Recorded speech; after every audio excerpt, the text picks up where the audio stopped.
When it comes to Amazon Wholesale or Amazon FBA in general, there are two things that the majority of people think if they have these two things, it will make their business successful overnight with a limited amount of work. So in this video, I want to go over what those two things are and whether they actually will make your business successful overnight with a limited amount of work.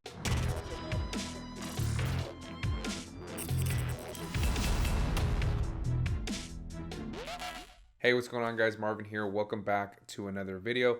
Like always, make sure to check down below in the description. I do have a bunch of playlists for you guys, resources, free Facebook groups, paid programs, and all these different things to help you grow your Amazon wholesale business. So like I said in the intro, in this video, I want to cover two things that the majority of people think will make their business successful overnight with a limited amount of work. So the first thing is money, right? Money is obviously incredibly necessary when you're going into this business because it's a cash intensive business. You need to buy inventory, you need to be able to sell that inventory, get the profit, and then reinvest all of that to keep that ball rolling to grow your business, right? So the more money you have, obviously it's going to be easier for you to grow and you can scale much faster than the person next to you who may be only bringing in a couple $100, a couple $1,000. If you're bringing in like 10, 20, 30, 40, $50,000, obviously it's going to be much easier for you to scale to a degree. Now, with all of this money that you're bringing in, you can buy more inventory, you can hire VAs or employees, you can find a warehouse that you want to lease, you can sign up for all of the tools and softwares dedicated to Amazon sellers under the sun, but this money won't be as effective as it could be if you don't know what you're doing. So money alone won't make your business successful overnight. Nothing will make your business successful overnight, and money is not an exception to that rule. Also, depending on who you are, this money might be even more dangerous for you just because you're going to start spending it left and right. You're not really going to keep track of what's going on in your business or what's going on with that money, and you're going to start investing into riskier products or not doing as much product research as you should because you think you have so much more money, right? Hopefully that's not any of you guys that are watching this video, but there are people like that. They just start spending left and right. They're like, oh, I have enough money. It's not going to be that big of a deal. I'll make it back. But if you're that kind of person, then having that amount of capital will be more dangerous than somebody who is coming in with maybe $2,000, who's going to be very, very careful into what kind of products they're investing to get the most money back. But my point is that money alone will not make your business. You need to know how to use that money. You need to know what you're doing on the platform. You need to know how to do supplier research. You need to know how to do product research so you're not investing into losing products. So again, money alone will not make your business. Use some of that money to invest in a mentor, to invest in yourself, to invest in a course, to invest time into learning on YouTube so you have a better idea of what's going on. Don't just hear about it on an ad and then start diving right in and hoping for the best. That's not going to work out for you. Do some research on YouTube.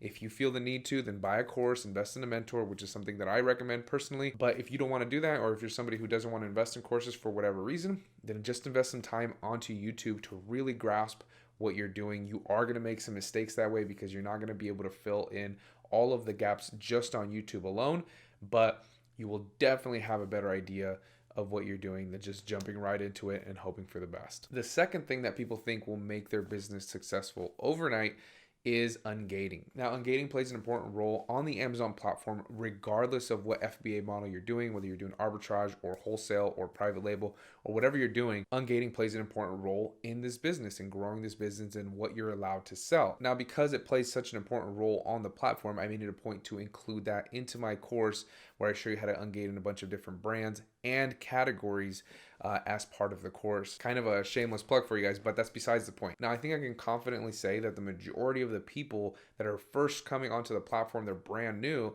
hate gated categories, gated brands, all of the gating rules that Amazon has implemented. But me personally, I actually love that there's gated categories and brands and ASINs because it leads to less competition with all of these other products. It also leads to less races to the bottom. So there are races to the bottom, which just means that if you're, let's say there's two sellers on a listing, one person just keeps dropping the price, just undercutting and undercutting and undercutting, so that they're getting all of the sales instead of just sharing the sales amongst all of the sellers. That's what being in a race to the bottom is. I'm sure a lot of you guys are familiar with that, but if you're not, there you go.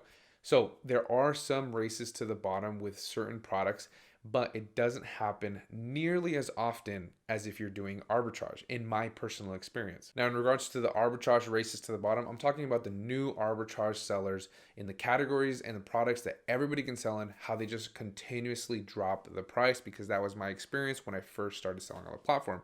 It was unreal how many races to the bottom there were for all of the new arbitrage sellers that were, doing arbitrage on Amazon. But having these gated categories puts up a barrier of entry that not everyone passes, right? Some people will sell long enough to get auto ungated. Some people will pay to get ungated, but not everyone. So it definitely puts more barriers of entry with these gated categories and these gated brands to weed out more people, so there's less races to the bottom, in my opinion. Now, don't misconstrue my words and think that it never happens. It definitely does. It just happens less. But another reason that I love these gated categories is because it forces you to learn. It forces you to gain experience with what you can sell. You have to be resourceful. You have to gain that experience by selling what you can and then getting ungated down the road, or ungating yourself, or paying somebody to ungate you. But it forces you to gain that experience. But back to the topic, a lot of people think that just ungating and everything, or buying a package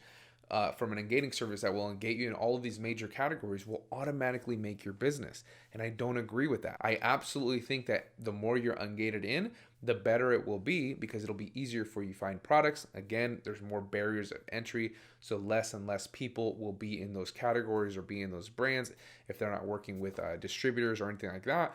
But alone, it will not make your business. You still need to learn how Amazon FBA operates, what kind of product research you need to do, what kind of things you need to look for, what kind of things you need to avoid. You need to learn all of these different things that comes with gaining experience on the platform before you just go and pay to ungate and everything, and then you still don't know anything, right? You need to learn, you need to invest in yourself and learn what you're doing on the platform, because if you don't, then it doesn't matter what you're ungated in, it's not gonna make a difference. Gain some experience in the categories and the products that you can sell just to get your feet wet, start sending in some shipments in, and then once you feel like you have a grasp on things, you have a little bit more understanding of product research and finding suppliers and what kind of products you want to sell, then you can either ungate yourself if you know how to do it, or you can pay a service to ungate you into one of the other categories that there are once you want to make that decision. But if you are going to ungate, guys, a piece of advice that I can't offer you guys enough, find a product that you can sell